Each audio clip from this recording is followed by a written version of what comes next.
two really inspiring women with us who have leveraged their passion for the sciences, for technology, for innovation, to propel their careers, to push boundaries, literally to new heights, and to benefit society as a whole. We hope there will be an engaging discussion and we'll have some interesting questions come out of it.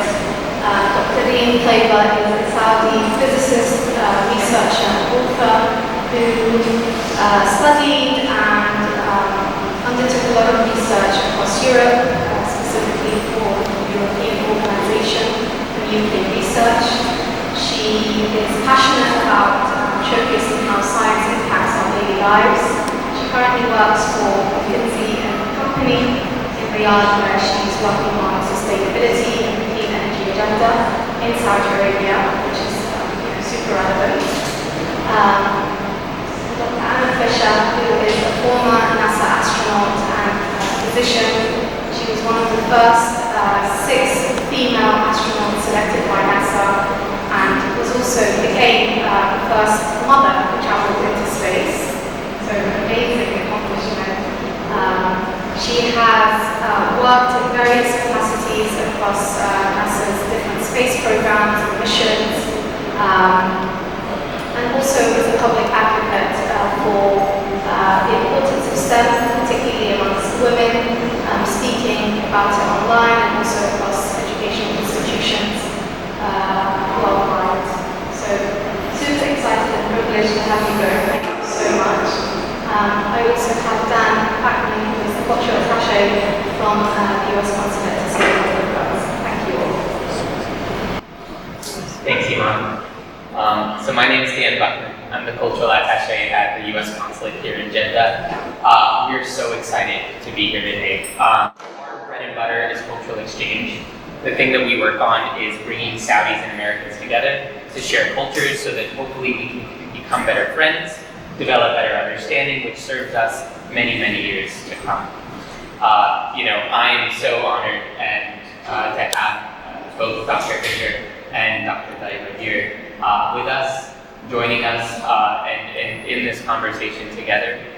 This is cultural exchange happening right before us. We're really excited. What we do is we take Americans that we are proud of and we bring them to Saudi Arabia so they can see Saudi Arabia for themselves and share our culture. And we also love taking Saudis and bringing them to the United States. So we have a variety of exchange programs where we take Saudis in leadership positions across all parts of society. We also have different programs where we bring different types of Americans to Saudi Arabia.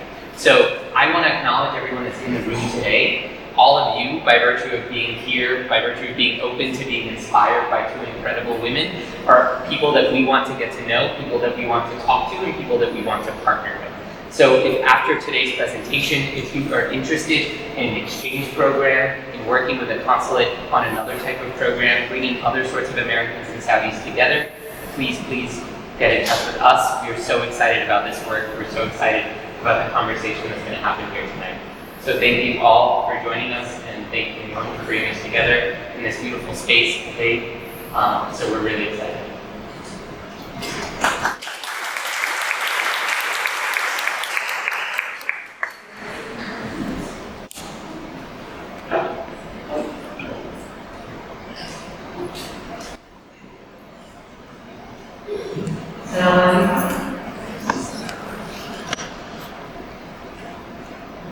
So I hope that this will be a heart-to-heart conversation and everybody can benefit from this. I would like to start, Dr. Fisher. It's an honor to have you here in Saudi and to talk and to meet you. We know that at the beginning of your career, you were a chemist, and then you were a medical doctor, and then you decided to be an astronaut. Can you tell us a little bit about the decisions that you made throughout this journey and why you chose to be an astronaut? I certainly can. In fact, I was actually 12 years old when I decided I wanted to be an astronaut. I was very fortunate. My father was in the military. We moved to Great Plains. We were stationed at a military base in Kentucky in the United States.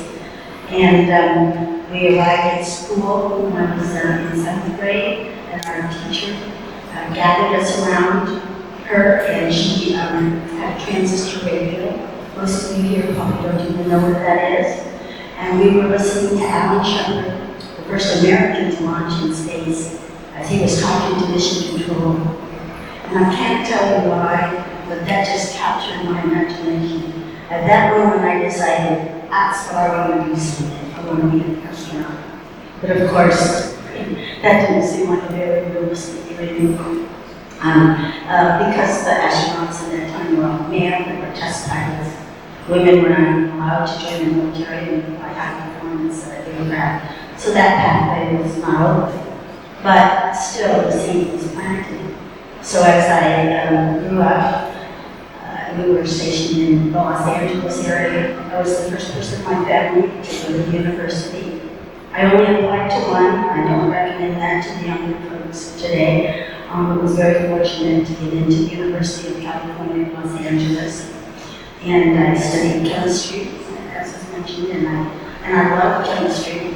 But I started to want to combine my love of math and science with also looking for people. And I decided to go to medical school. And also, in the back of my mind, which I never admitted to the admission committee, I thought, well, maybe I won't get to be an astronaut, but maybe I'll get to be a doctor on the space station someday. And so I was in my medical training, just finishing up, when a good friend of mine told me about the opportunity that NASA was looking for not only pilots, but mission specialist astronauts. And so it all happened really, really quickly. And that I got my application in the day before the deadline. 6 weeks later, I was in Houston interviewing. 6 months later, found out I was in the first class of astronauts selected specifically for the shuttle. And it was the largest class, the most diverse class that NASA ever selected. The first, if you look at a picture of our class, it was very diverse ethnically and in all sorts of ways.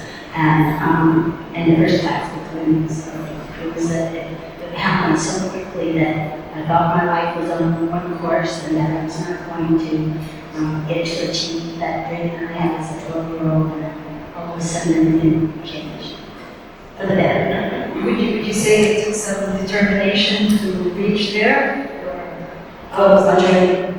For me, being the first person in my family to go to university, everything that I did was something new. My family was very supportive, but sometimes they didn't really know how to support me. I was very fortunate to have many mentors. There were not many female mentors back in the early 70s, but I had a lot of wonderful male mentors. But definitely just learning how to study and take exams at such a large university, and everyone was so smart, and then slowly getting comfortable in that environment, and then going to graduate school and having to give a lecture to all these professors at UCLA, among which were several Nobel Prize winners, and to have to get up and speak in front of them. And just for some of the young folks in the audience, I was incredibly shy. If I had realized that speaking in public was a requirement to be an astronaut, that would have frightened me way more than launching on the shuttle. I've learned to overcome that, but I think it was a very difficult journey. So just all those small steps, and then going to medical school, and becoming a doctor, and all the material you have to learn, and all the nights that you were up for 36 hours, and with no sleep, and all that. So each of those steps, I think, along the way was very helpful. And as each one of them, you looked ahead and you weren't sure, could I do that?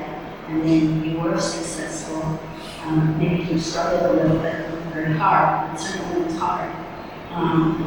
But with each step that you successfully completed, that gave you a little more confidence to go on. So that finally, when I was accepted as an astronaut, in my own mind again, those doubts come up, but at least I had some basis that looking back, saying, well, I did this and did that. It was saying, well, you had your mother here with you. And my mom was so amazed that I went to go to college. And then that I went to the medical school. To her, those were so beyond anything she thought about it. When I said I was going to be an astronaut, at that time she said, well, sure. You've already been through it now, so why not? Amazing. You spoke of all the steps that you took towards the success, but in my own journey, I think failure is as important as the success, as it also builds us and strengthens, thicken our skins towards what we aim to. Well, that is definitely true. Sometimes, whenever you're speaking, you don't get enough time to really explain everything, so you kind of hit the highlights. You don't always get a chance to talk about the places that are difficult. My first year at UCLA, I got the first C that I ever got in my entire life. I mean, you would have thought the world had just come to an end at that point. But then, the first time I made my decision to go to medical school, actually fairly late. So I didn't get into medical school the first time. I was on the waiting list, which is why I stayed and remained in the chemistry department for another year as a teaching assistant, and then got into medical school the following year. But that was an incredible disappointment at the time. But then, later on, as I was appointed to NASA, that's what NASA was looking for, was people with backgrounds in two areas. At the time, the thought was that a mission specialist would carry out experiments for the principal investigators on the ground. And so if you had people with background in two areas, you could, be knowledgeable about two areas. So I had a background in chemistry and then in medicine. So it was at one point, a big disappointment. It turned out to actually help me be selected as an astronaut. So you definitely, I think, learn a lot more from your failures than, or at least as much from your failures as from your successes. Amazing.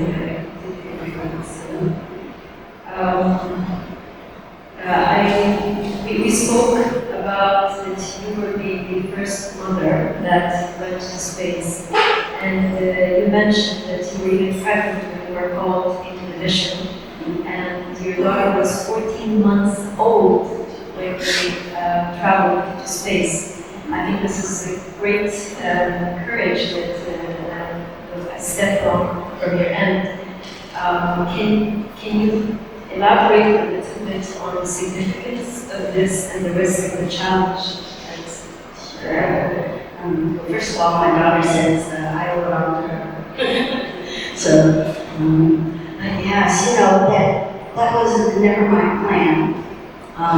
And I certainly would have preferred, to fly before I had my daughter, but that's just not how it worked out.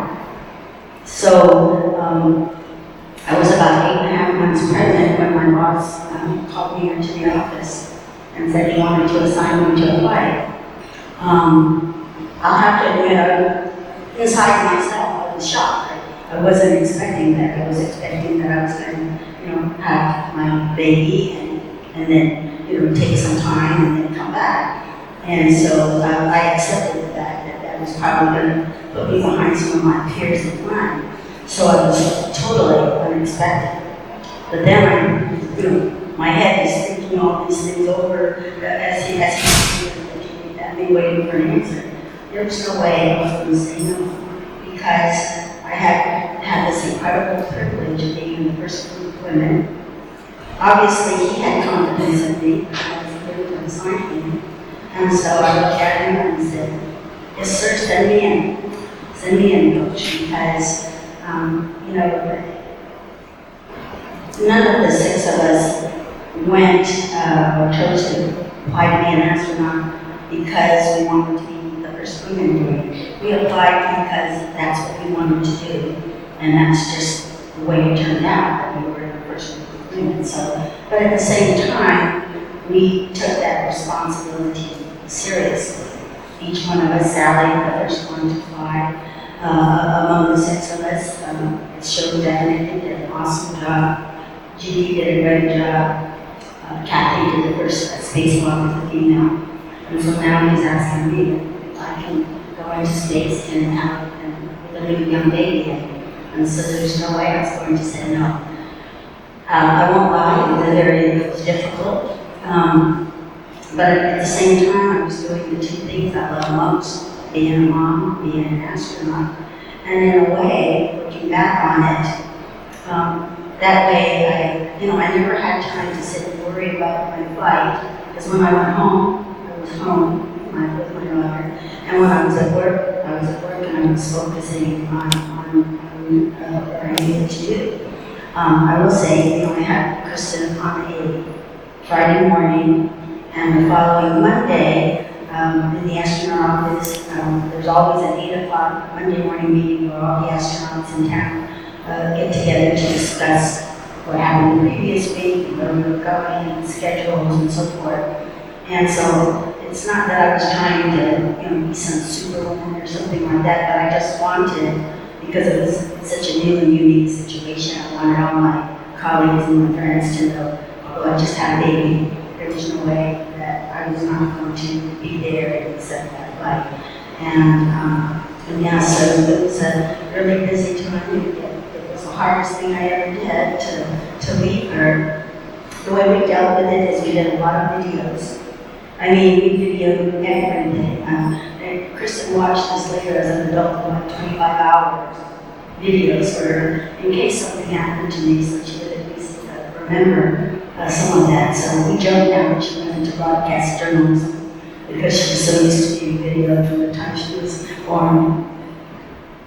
Amazing. I think I would like to thank you for breaking stereotypes and barriers. I think that was a big challenge.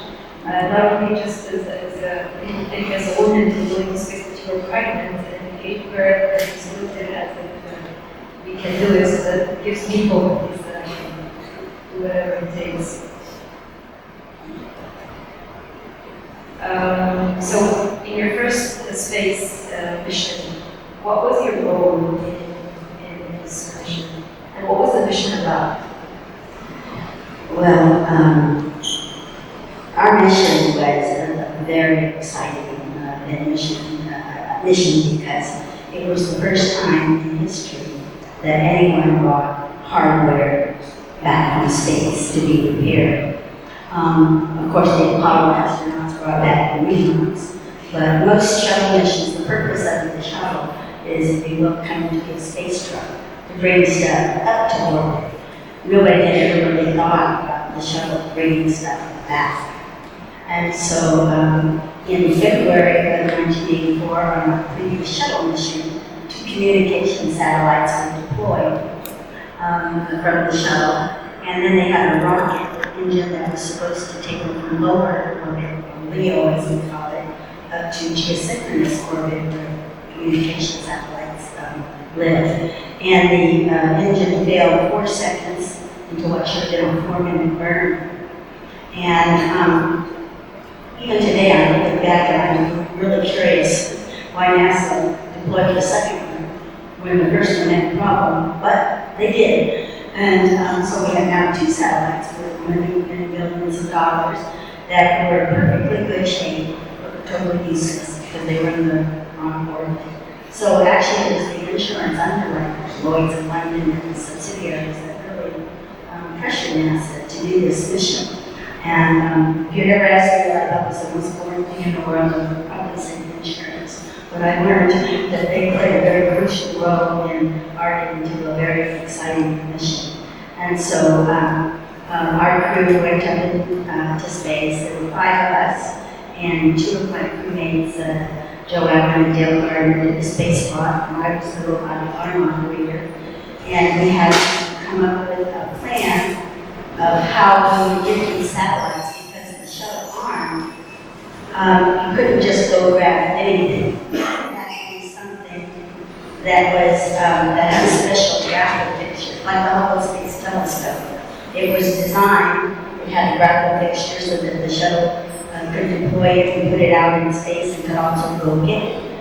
But these satellites did not have that, so we had to figure out a way to get a graphic fixture on it and handle these these very big objects because the satellites are about the size of a small school bus, not a big giant school buses, but the small ones here on the ground. So it was so much fun because this happened in February of 1984 and we flew in November 1984, which is a very short time to develop space hardware, procedures, training. So we actually got to work with the trainers, with the flight controllers to come up with how we were going to do this. And I remember our commander told our bosses that it would be a miracle if we got one satellite back, and it would be amazing set two back-to-back miracles that we brought to, and we brought both of them back, and they were refurbished and launched later and served its useful lifetime out in orbit. So if I were allowed to pick the mission I wanted to go on and the crewmates, that I would have picked them, I would have picked that flight. That's amazing. Congratulations. I know it's a long time ago. Yes, because Dr. Kraft, who is known as the person who created mission control, he had always been one of my heroes. And he told me one day that the two flights that he loved the most amazing was Al Shepard, because he was the one that made the decision on when they were going to launch, when they were ready. And if you've ever seen any of the old videos, all the early rockets all kept blowing up. And so he had to make the decision when the rockets were ready to send Al Shepard up. And then, of course, he was a flight director of the Apollo landing. And then he said that the next flight that he got was up there, not quite up there with them, almost was our flight. So, if I understood correctly, you had some challenges in bringing back these two satellites from space back to Earth, and I guess you had to just come up with a plan on the spot that you weren't prepared for, because you prepare something and then usually plans go sideways and you have to make something on the spot. I think is it something that NASA prepares you to come up with a problem solving, to come up with a solution on the spot, or how is it dynamic? Well, one of the things you learn at NASA, because NASA comes up with backup plans for, we think of every failure and we try to come up with a plan for this failure, and what if this failure is combined with another failure, and we train and we train. This situation was a little unique. As I said, we had to figure out a way to get a graphic fixture on the satellite. And we were able to do that in that when Joe or Dale put on their spacesuit and then they put on the backpack, it'd be nice to have pictures, it's hard to visualize this, their jet backpack, and then they flew untethered over to the satellite and docked with the satellite, and they had a device on this docking mechanism that had the graphic picture. So I was able to go and grab the satellite and bring it over towards the shuttle. But then, the nozzle of the back part of the satellite was also the part where it had to be hooked into the payload bay. So we had to figure out a way to grab the satellite from the top, hold it while they took that hardware out, we put new hardware in to securely hook it into the payload bay. And the top, the part that was supposed to go over the top, so I could grab it with my arm, didn't fit. And there was no way it was going to fit. And I remember that when that happened, we were not in contact with the ground at the time. At the time, there was only one teacher satellite. So part of the time as you went around the Earth, you were out of communication. And so we were out of communication, we talked about it ourselves. And in our minds, we had a backup plan to hold the satellite by hand. And we talked it over and we said, what do you guys think? Are we really prepared to do this? And we decided we were. We got back in contact with the ground, we explained the situation, and to this day I'm amazed. It took about 5 minutes, and they said, okay, here we go with your plan. In the atmosphere at NASA after the Challenger accident and the Columbia accident, this was pre-Challenger, I don't think that would have ever happened. But basically we were on our own, and Joe had to actually hold the satellite, and as I mentioned, it's really big, very massive. Of course, it's weightless in orbit, it still had a lot of mass, and so we had to guide him because he couldn't see what he was doing. And then eventually, he and Dale were able to hold the satellite, put the hardware in, and hook it securely in the payload bay. And then for the second satellite, since we were already successful that way, we decided to do the second one the same way, rather than do it the way we had trained. And so at the end of the seventh day, we had both satellites securely in the bay, and it's a moment I'll never forget. As you're speaking, it sounds a little frightening to me, but it sounds exciting at the time, I guess. Or It was, in fact, if you look at the photography from our flight, we have absolutely zero pictures from the first spacewalk because we were so focused on our job. And so I remember on the day in between, because we did the first one on day 5 and then on day 7, we said, okay, now we're going to really have to make sure we at least get some video and some photographs. So when I give talks, all the talks, the pictures are all from the second one because the first one we were just our brains were just too overwhelmed. We really needed another person along with us. amazing. It's really fascinating. I mean, as you're speaking about the missions, that your mission was to go and deploy 2 satellites in space and bring 2 other satellites back to Earth. So that was the shuttle program mission, or that was what was this mission? Which program was this mission part of? Yes, it was part of the space shuttle program, and the issue that brings up is because the 2 satellites we were deploying were in the back portion of the payload bay. So once those satellites were deployed, then we were going to bring the 2 satellites and they were put into the forward portion of the payload bay because it required different hardware to put them in.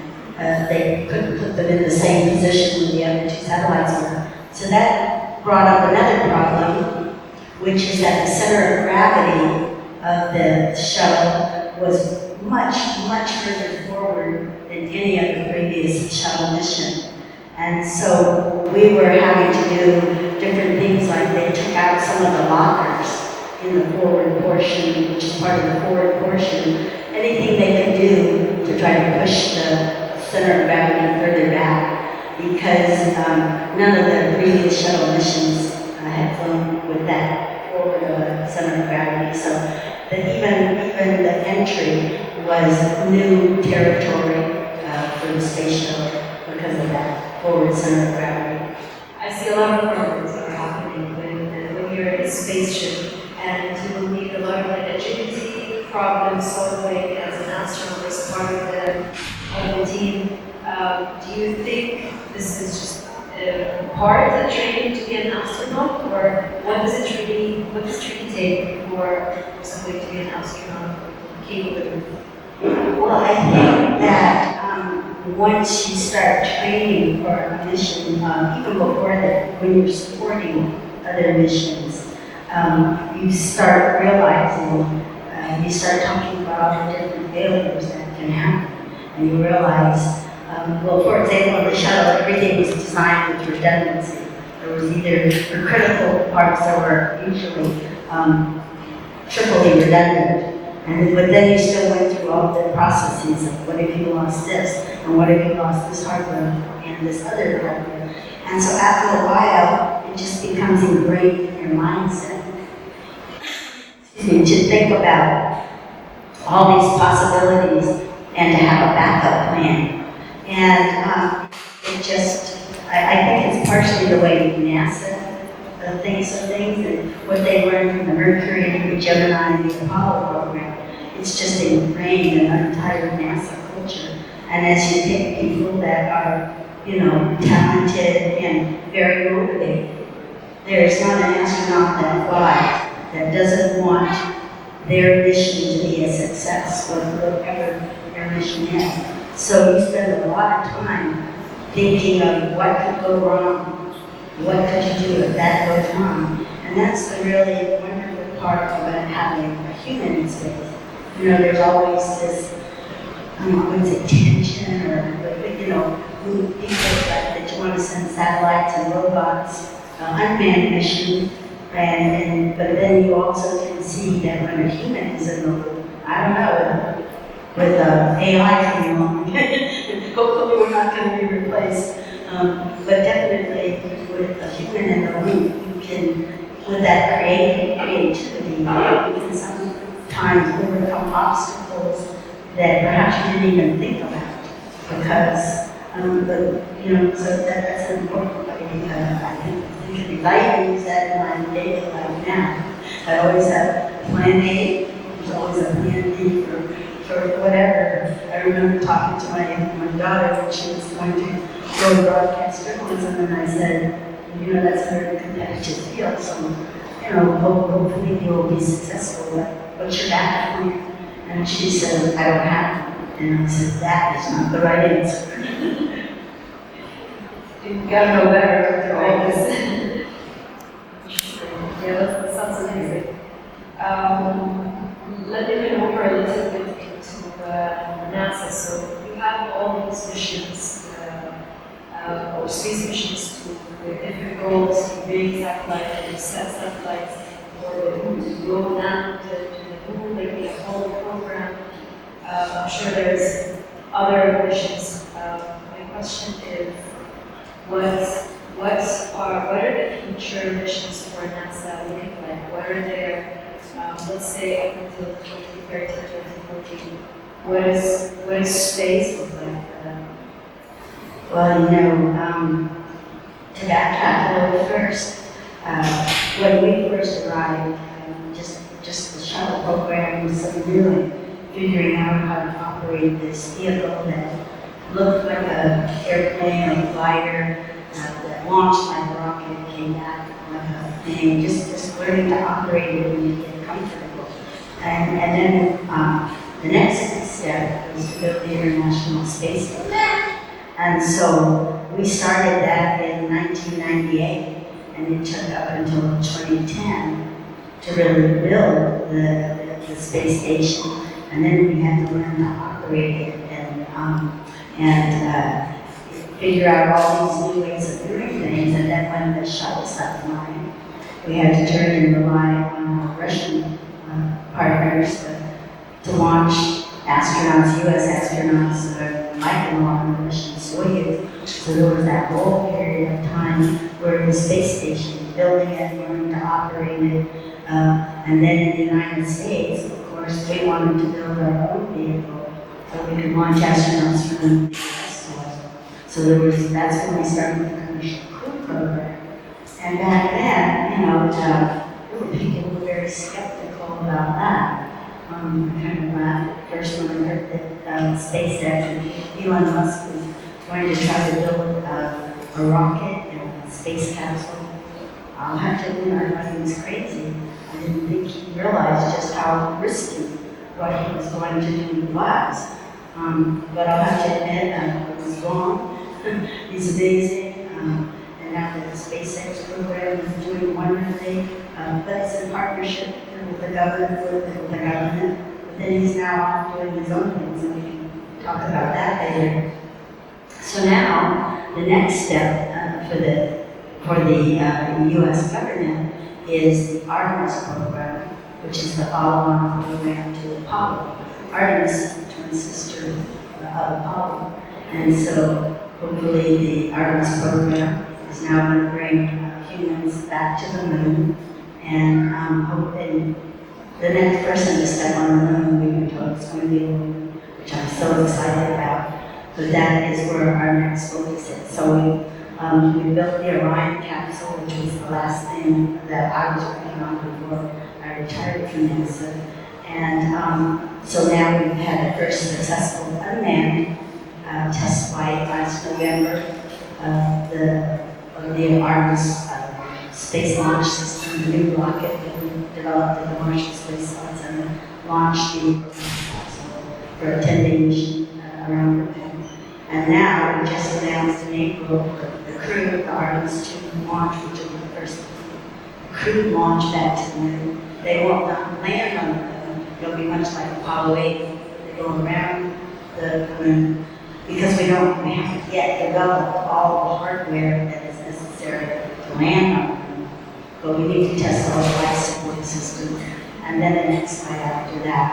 So basically, the plan in the future is to go back to the moon, hopefully build a base on the moon. Of course, we're going to have a space station called Gateway that's going to orbit the moon. We're going to use that as a platform. The crew will come to the space station Gateway, dock the Orion capsule, and then they'll have a lander that's also attached to the Gateway space station, and then they'll use that to go down to the surface of the moon.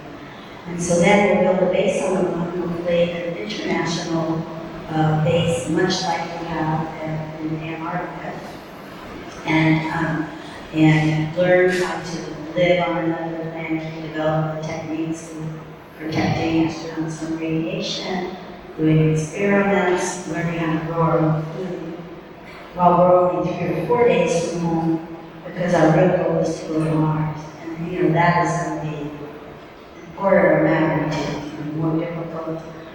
There's only certain times you can launch to Mars, and there's only certain times when you're at Mars that you can come back. So you're going to have to pretty much be on your own for as long as 2 years. And even communication, when you think about it, it takes on the order of 15 minutes for if you're trying to talk to someone on Mars. And then it takes another 15 minutes for the communication to come back. And so learning how to deal with all that is going to be a real challenge. So we want to start from the moon first. It sounds amazing. And what you said, you want to, NASA's plan is to build a station at New York and then stay there, and hopefully this will be an international collaboration. I have previously worked at the Large Hadron Collider at CERN, and one of the most fascinating things I find there is the multi-international people there. It's multinational funded by many European countries, but actually all over the world. Every universities from countries are there. They all work toward one serious goal to try to reach, and this just really brings out the synchronicity of humanity, I would say. Some people. But also the same thing, I think, exploring space. Now, Russia is involved in Latin America, and there the United States is involved, India is also involved. A lot of people are funding toward that. In your ideal scenario, how would you see countries and nations collaborating to a safe space collaboration and having security and safe for everybody in the moon or in any other planet? The first things that we did quite a few years ago was, since we had all these nations that could launch people into space and create these space stations and these vehicles, we quickly realized, wouldn't it be wonderful if you made all these vehicles compatible? So that if one vehicle had a problem, another vehicle could come help from another country. And if you had a space station, and they were having a problem with their launch vehicle, another vehicle from another country to dock with their space station. So we came up with the universal docking adapter. One thing that all the nations agreed to do. And we all have that same universal docking adapter, just in case there's ever an emergency that requires that. So that's one way that we were able to cooperate, despite the fact that there's also some competition involved. But I think one of the amazing things, like big projects like the particle accelerator and these really big space cooperative ventures, what that does is bring people together where you have a common goal and a common passion. And it really transcends a lot of the cultural and political differences. I have to admit that when we first started working with our Russian partners in the early days of the space station, many of us were a little skeptical about how that was going to work. I was very fortunate to be put in charge of the space station branch of the astronaut office, and so our job was to make it work. And I remember when the first class of astronauts, the 96 class, came in, and that was what, if they wanted to find space, that space station had to work. And I remember getting up in front of them and saying, have you all heard of the manifest? All the flights are building a space station, so if you want a job, you better make sure the space station works, and boy, will they work their tails off. But it was so, and that was when we began to then form our partnerships with the Russians, with the Europeans, with our Japanese partners. And it was so fascinating because every culture thinks and perhaps acts in a different way, but our goal was the same. And we built a lot of bonds, particularly with our Russian partners early on. And now, as we find ourselves in this weird political situation, the situation in Ukraine, where, the relationship between the United States and Russia is at the highest levels, is not really that great.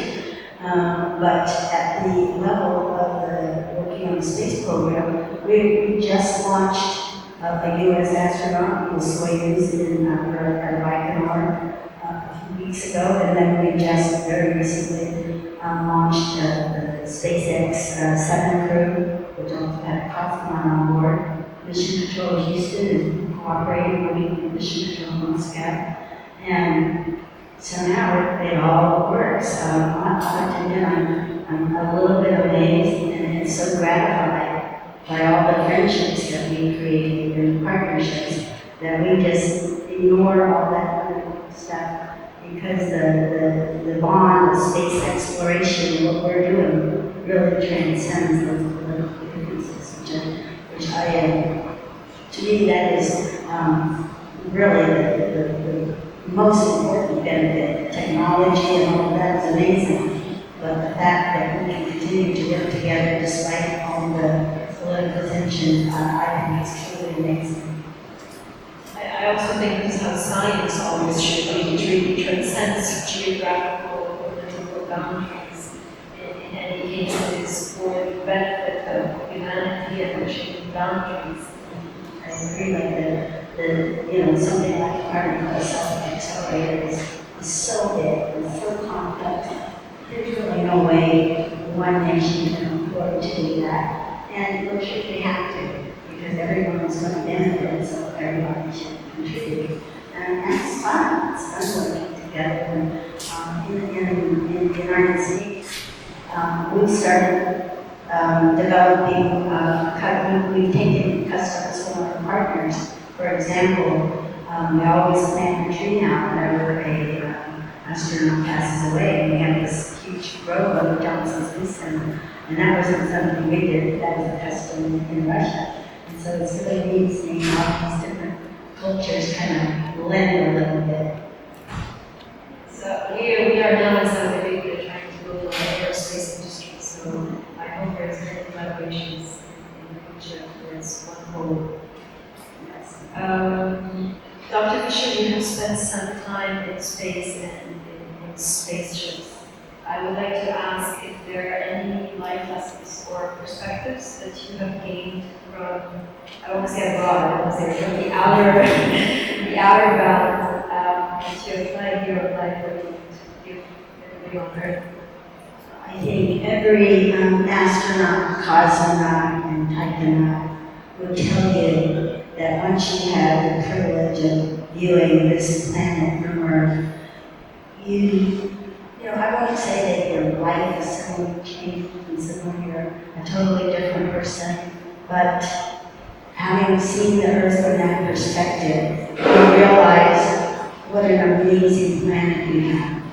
If you look into the vast blackness of space, you realize that that's a pretty inhospitable environment, and perhaps someday in the future we'll have the technology to go beyond our solar system and find another habitable planet, but that's a long ways off. And so we really need to protect and take care of this amazing planet. And as Prince Sultan said when he flew shortly after my mission, he said that on day 1 and day 2, when you first get into space, you look at your country. And day 3 and day 4, you focus on your continent. And then on day 5, day 6, and the days after that, you focus on the Earth. And you start to really begin to feel less like you're from whichever country you came from, and more like you're from planet Earth.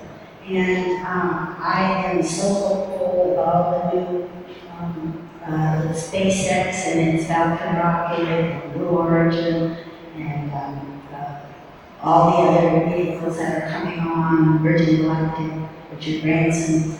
As more and more people have the opportunity to go in space, that perhaps will, as more people get that view, and we realize that we are really more alike than we are different. And I love our cultural differences. I love going around the world and learning things from other cultures. But I also think it's very important that we all realize that we're from planet Earth. And in the end, we're all very connected. And I think that's what going into space does. Now I wish that all the politicians from all over the country would get a chance to go up there and see that same view. And if they don't realize how lucky we are, we should leave them up there.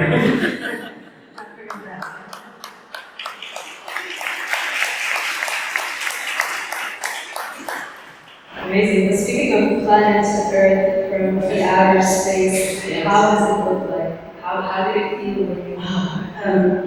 It still amazes me that we get questions about, is the Earth flat? And I can tell you, I've gone around the Earth 197 times that it is not flat. Definitively put that into rest. Aliens, I don't know. I haven't seen them, but I do believe that there's a very distinct possibility that there's life beyond our planet. But we have no proof, and no one that I know personally has any definitive proof. But as my crewmate Joe Allen said, the absence of proof is not the proof of absence. So I think that there's definitely a chance there's life out there.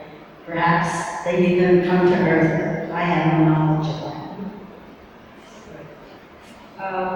Okay, maybe a final question, then we open the questions and answers.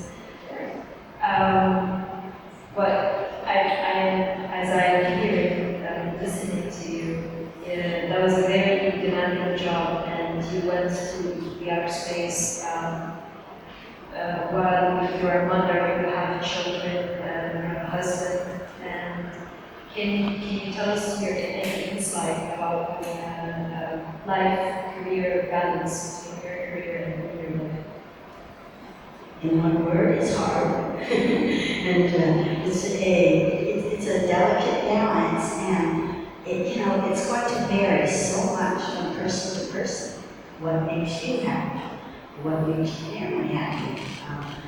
What career you're in? Who your bosses are? It's I felt when I was interviewed to be an astronaut, and I thought the interview went well, and you don't know if you're going to be selected or not. But at the very end of the interview, for some reason, and to this day I don't know why, I said, "Oh, and by the way, I do want to have a family someday." So I was very honest from the get-go, as I say in Texas, that I wanted to have a career and I wanted to have a family. But it is definitely not easy. As I mentioned and told you, I had my first child and I really got to stay home with her. I was about 6 weeks from my second flight when the Challenger accident happened. And so around that time, I was turning 38, approaching 39, and my husband and I decided we wanted one more child. And so I had my second daughter, Kara, and I decided, since I've never taken any leave, I was going to take a leave of absence. I had a lot of leave built up because I had hardly taken any leave, and then as it turned out, I didn't plan it that way. I was very fortunate that my boss had 5 children that he raised himself. So he was very understanding. And each year I would come back and he would say, well, are you ready to come back? And I would say, not quite. And there were a lot of other factors besides children, but to make a long story short, I wound up taking a 7-year leave of absence, which, was pretty much unheard of in the astronaut office. So my daughter was born in 1989, and I came back in January 1996. That was the hardest thing I ever did in my life, except for leaving Kristen when I launched. And there were many reasons, but one was, first of all the people that I came into the office with had pretty much left. A tradition of a typical astronaut career would be to come either for perhaps 10, 12 years, 1, 2, 3 flights, and then perhaps go back to industry or get a job in a professor in the university, a lot of different opportunities. So when I came back, most of the people that I knew had moved on, either left NASA or had gone into other areas of NASA management. So, and then they built a new building. The building that I remember it was a totally new building. And then, when I left, we did not have computers. We would have meetings when we had something to discuss. And, people, when you wanted to present a position at the astronaut office, you would write a memo and circulate a physical memo to the chief of the office and up the hierarchy. So I came back, and the first thing they gave me was computer. What am I supposed to do with this? And then I learned about email. And then the first appearance, the first talk I had to go give after I came back, I was going to fly to Los Angeles and give a talk at school. And so the day before, I was calling my contact and saying, well, I have slides. And I said I had slides, I had physical slides, in the carousel. And there was a pause on the phone, and she said, well, I think maybe one of the teachers might have a projector in their closet at home. We'll see what we can do. But this was the day before. There was no way I was going to learn about PowerPoint presentations overnight. And oh my God, that was a very rough appearance. And I came back, my office mate was still very computer nerd, and I said, okay, you're going to have to help me here in talking about PowerPoints. I took all my slides, sent them to the photo lab, to digital, and so that first year was rough. It was like the whole world had changed in those 7 years.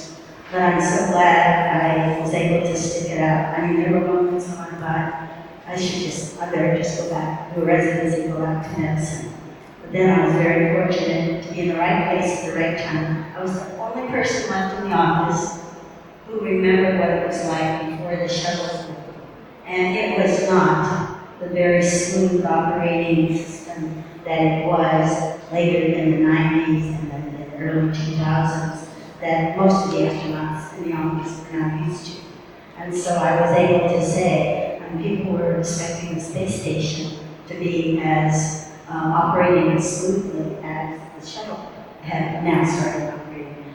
And so I was one person who would be able to go to the chief's office and go, look, this isn't going to be pretty, but we not only have ourselves, but we have our international partners that we have to offer their things. So I'm going to make sure it's safe and that we get up there, but you need to make people get realistic expectations. And so I feel like I was very fortunate to be there in the right place at the right time to guide the early days of how the astronaut was founded. So in retrospect, it was really tough. That appearance with my slides, the projector. Very embarrassing. Here comes an astronaut from the forefront of technology.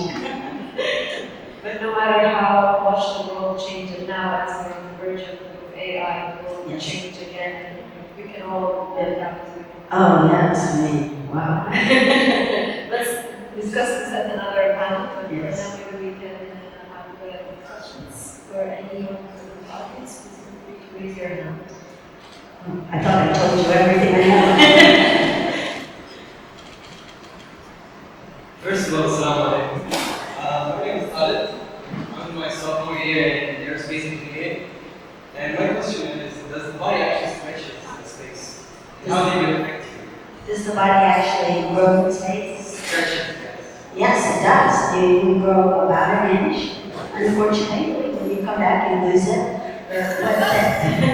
What that means is that because your spine elongates because you're not in a gravitational field, it stretches the ligaments. And so the younger astronauts at the time, I was one of them, and I really didn't have any problem, but my older crewmates, they had a lot of back pain from stretching of the ligaments and things. So yes, it's true that you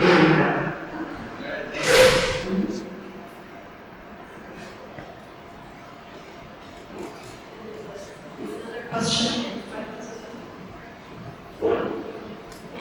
My name is Anwar, and it's a pleasure to have you here in Saudi Arabia. I want to ask if here we have heard some news in the US in Mexico about witnessing youth and aliens. So, for you living in space, have you noticed any aliens? When you were in space, have you seen any aliens? Well, have I seen any alien? No, I've not seen any alien. But there is one funny story. One of the crews, not my crew, they were all gathered in the mid-deck area having dinner, and they were all there. And all of a sudden they heard this knocking against the bulkhead wall of the pressurized portion. And everybody looked at each other for a moment. They were all, really scared. But it turned out it was the KU band antenna had a malfunction, and it was going to the very end of its travel, and it was knocking on the bulkhead. But for a moment there, they thought perhaps they had discovered life. More like life discovered them. Yes.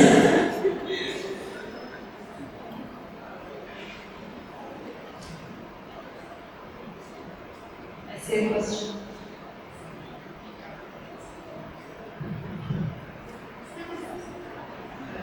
How did it feel when Project Bucks the rocket went? How did it feel like when I launched into it? Yes, when you were inside and it went faster than the speed of light. I mean, speed of sound. Oh, yeah. Actually, yes, that's a good question. I wish we could go faster than the speed of light. Unfortunately, we're not But quite. then the rocket would catch fire. Does it what? But then the rocket would catch fire if it wasn't. That's true, perhaps. But launch is an amazing experience. It's almost sometimes hard to capture in words. When you're sitting out on the pad and then finally the clock gets inside a minute, and then when it gets inside 30 seconds, once it gets inside 30 seconds, before that, the shuttle is receiving power from the ground, and then it converts to its internal supply at 30 seconds. And as the clock counts down, let me back up a minute. At T minus 9 minutes, there's a 10-minute hold, so that all the flight controllers can review their systems, and everybody decides that everything's go. And just before we come out of that hold, they poll the room, and if you've ever listened to launches at that hour, and they would go, okay, DPS, which is the computers, go. GC, go. This person, go. And when you start hearing that call, and everyone is go, go, go. Even when I say that to you, I get goosebumps because I remember when it felt like, I went, okay, it looks like this is really going to happen. And so then, once the clock stops, that last 9 minutes of the countdown get very, very busy, and it gets very quiet in the cockpit. Before that, we're laughing and talking and joking, but not after that. And then when it gets inside a minute and inside 30 seconds, I remember thinking about my family, my daughter, and what it was going to be like. And then at that point, as it gets to be 10, 9, 8, it's like, okay, well, whatever happens, it's going to happen. I might as well enjoy it, put all that out of my mind. I have a job to do. And when those solids, and you can feel the three main engines start, and then they're gimbaling around, you can feel, way focused, but you can feel that through the structure. And then when the command was sent to ignite the solids, I mean, you just jump off the pad. And it's just an amazing ride. But my job as a flight engineer was to make sure that I knew exactly where we were in the right flight profile in case we lost an engine. And so my memory of ASCENT is watching airspeed, altitude, main engines, airspeed, altitude, main engine. I just kept that scan pattern going for 8.5 minutes because at certain velocities, if we lost an engine, we had to do certain things, and it was critical that you did them and you did them correctly and you did them fast. And so that's my memory, but you could just feel the acceleration. Once the solid rockets come off in about 2 minutes, it's really noisy and vibrating for the first 2 minutes, and then when the solid rockets are jettisoned, after that it's like an electric car. Just a constant acceleration, very quiet, until you hit 3 Gs, which means 3 times the force of gravity. So you feel a little heavy, and the engine's throttle to maintain 3 Gs. And then in around 8.5 minutes, the command is sent to shut down the 3 main engines. In an instant, you go from 3 Gs to weightlessness in a second. And it's just the most amazing ride you could ever imagine.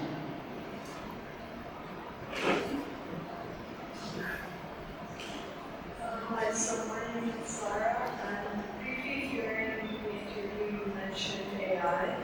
So my name is Sarah, and briefly during the interview you mentioned AI. So I was wondering about your thoughts on militarization of space technologies and whether you believe they should be developed. Whether it's on space technology that will perhaps integrate AI and whether it should be developed. I think that is still so new right now that I'm sure there's areas of NASA that are starting to think about that. And I think it's exciting. I think AI will probably be able to help us perhaps in ways we don't even know right now. But I think it's going to be very exciting. But I think it's still too new right now. Anything that we do in space is so conservative. For example, the computers that were designed for the space shuttle, they were actually started to be designed in the 70s. And the testing of the hardware and the software that went into space to make certain that they're radiation hardened. And we did so many test cases to test how and the way the shuttle worked is we had 4 computers running in parallel and 1 separate computer that had a backup system that was programmed totally different. So that if all the 4 computers failed, we could engage the backup computer. So we had all this redundancy, and it was practiced over and over. What if you lose 1 computer? What if you lost 2? What if you had a set split and 2 computers that thought this and 2 computers that thought that? There was so much testing. So finally, as we fast forward and technology is changing and we're developing all these new computers that are faster, lighter, everyone would wonder, they would come to visit the shuttle and think, okay, here's the forefront of technology. And really the shuttle was flying on 70s technology, but it is so critical to have hardware and software that's been tested over and over that to take the new technology and have new computers would have been so expensive. We talked about it over and over, that the cost was just prohibitive. And so we stayed with that old proven technology, much like the Russians. If you look at the Soyuz rocket, it really inside when we first started flying, it's not really very fancy, but boy, it gets the job done and safely. So I think the same thing's going to be true with AI. Eventually, we will probably get to the point where we will utilize AI, but it's still too new. And going into space is too risky to have a computer maybe take over like in 2001 movie. But I'm sure it eventually will be very helpful to us.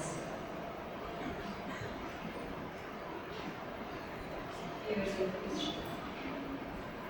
Hello. Hi. I want to ask if you were allowed to take personal belongings with you. How much were you allowed to take if you were to go back again and take the same things? He wondering what is personal belonging that you would take to space and you would go back to space? What would you take? What is a personal belonging I would like to take to stay on? Yeah. What is allowed? Pardon? What is allowed? What is allowed? We were each allowed to bring a small number of things with us, maybe a watch. I flew this necklace, and then my husband flew it on his flight. I was worried about him flying, but I was also worried about my necklace. I was hoping I was going to get it back. So we were able to fly small things. But if I ever could, it would have been so much fun to go in space there with your children and bring them with you. That's not going to happen for a long time. But I just think about how much fun that would have been to have them with you. But it was really wonderful that we were allowed to fly some things, both personal things, not very many, they had to be small artifacts. And then the one thing that NASA allowed us to do that was really nice, we could fly things for like my university, so I flew a banner from UCLA, my medical school, I went to them and said, what would you like me to fly? And they flew a book, a very old book that has a kind of book in it. And then I was able to go back and present these things back to the place, to my high school and so forth, so that I was able to thank all the people that helped me get where I am today.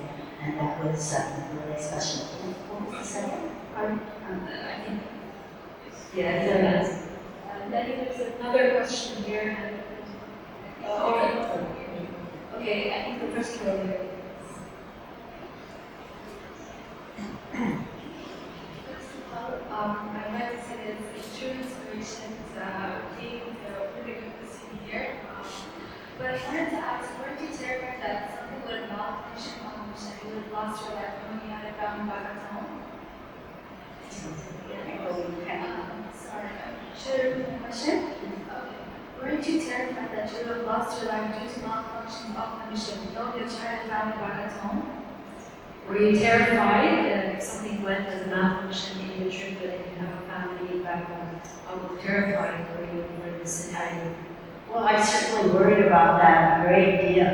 Almost the entire, almost year and a half that I was training. It's always somewhere in the back of my mind. But after a while, after you've been living with that knowledge, after a while you just kind of come to peace. I felt incredibly honored and privileged to be in the first group of women, and there was no way that I wasn't going to honor that commitment. It would just be impossible for me to say, oh, I'm sorry, I had my child and I just can't do it. That's not something that was even entered my brain. So the way I dealt with it is, I don't allow myself to think about things like that. I'm committed to going forward, so I'm going to do everything I can to make it as successful as I can. I know that everybody else working on the space program puts a high priority on safety, and I'm going to trust that everybody else is doing their job. And then at that point, you're kind of at peace, and you just continue. But I will say that once we got on orbit, and the 3 engines shut down in 8.5 minutes, after that, I was never afraid again. I honestly didn't worry about entry. I think we became kind of complacent. And of course, we didn't have the Columbia accident until 2003. So there were many years that we were shutting foam off the external tank, which is what caused ultimately the accident. And I can honestly say that I wasn't worried because I thought we had figured out pretty much everything for entry, and so obviously that wasn't true. But personally, after we made it safely in orbit, my biggest fear was, we're not going to be able to get our job done, because we were so excited about our mission, and we just so wanted it to be successful. And it was our commander's first time as a commander, and we wanted it to be successful for him and for us personally. So once we were safely on orbit, I never really worried about safety, I just worried about mission success.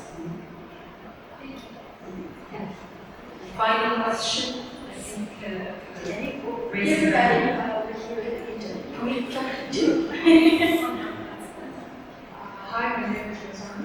I'm actually interested more in Mars. Can you tell us more about like, the resources that are in Mars and how can they benefit like, Earth and humanity in general? Is there something we're looking for in Mars or what is it that we're looking for in Mars? She's getting more interested in Mars and what are the resources or exploration that NASA is doing for Mars? Well, we are doing a lot of advanced studies because, as I said, that is our our final goal where we ultimately want to go.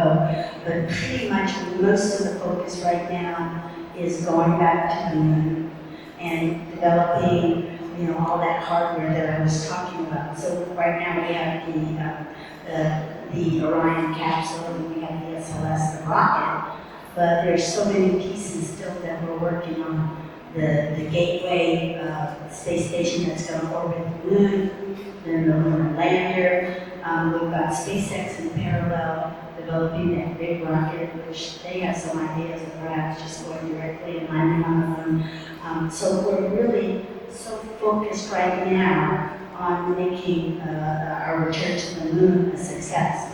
But we're not ignoring Mars. I mean, there are definitely people that are working on how we're going to do that. One of the big issues of going to Mars is the propulsion system.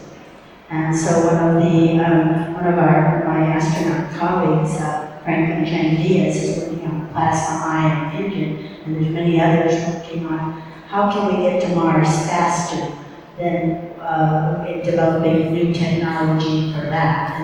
And so we're thinking about Mars, but it's still, the biggest focus right now is to get back to the moon and to do that in a collaborative way with all of our international partners. And the moon is, Mars is the definite next objective, but and we're starting to do things like simulations because of the communication, be it something like 15 minutes for communication to go to Mars, and then from our communication back from Mars. If you've never tried to have a conversation with somebody where you say something, then you wait 15 minutes, and then you say something back, and the person waits 15 minutes till they hear it. It's going to be very difficult. We did a simulation where we were doing that, and immediately you stop talking. And so all the young people who know how to text really fast, you're ready to go to Mars because that's probably what they're going to be doing. So we're doing some preliminary things, thinking about those sorts of things. But people are working on various technologies for the engines to go back. But at the moment, the biggest focus is to go back to the moon because that's where we're going to learn all the things that we need to go to Mars. Can we do one? Yes. So I had a question. I've seen an astronaut forget gravity, forget that gravity existed on Earth. So he placed a pen in the air and he expected it to float, but he was surprised when he found it on the floor.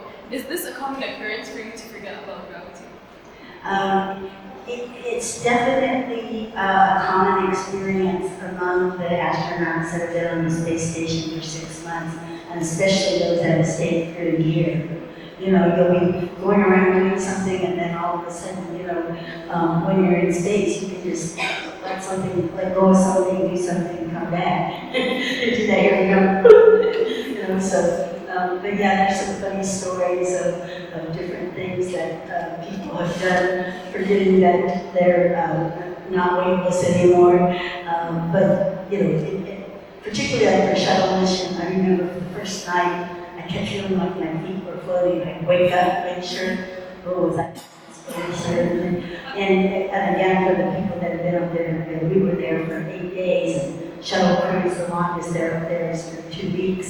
So maybe for a day or so, we might have those feelings, but the people who really got their habit patterns develop because they're there for 6 months or a year, then yeah, they'll, especially like if you get up and you're sleepy and you're not quite knowing where you are, it'll be very easy to, and in fact, I didn't realize this, but our flight surgeons would talk to the astronauts' partners and family and warn them that if they got up in the middle of the night to be careful because they might do something while they're still sleepy, something dumb, thinking that they could float when they were a kid. So I never realized that the flight surgeons actually warned family members to kind of keep an eye on them for the first week or two.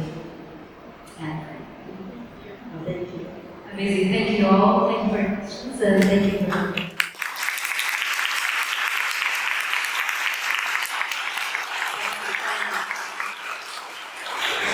I'd just like to say one thing. I visited Saudi Arabia in 2012, and this is my first visit back since then, and I'm really amazed at the progress and the wonderful things that you all have done. It's truly, truly amazing, and I'm so happy to have the chance to be here and see all the progress that's been made.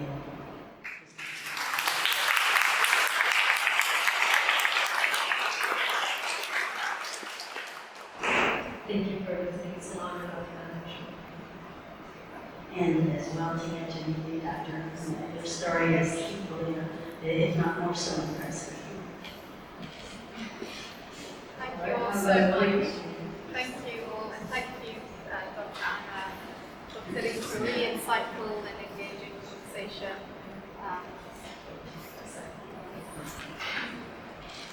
And yeah, really happy and just an amazing conversation and to hear all of your kind of reflections and experiences and relatable actually stories. So really wonderful. Do follow us on the Hayy website and social media for more community events and other programs.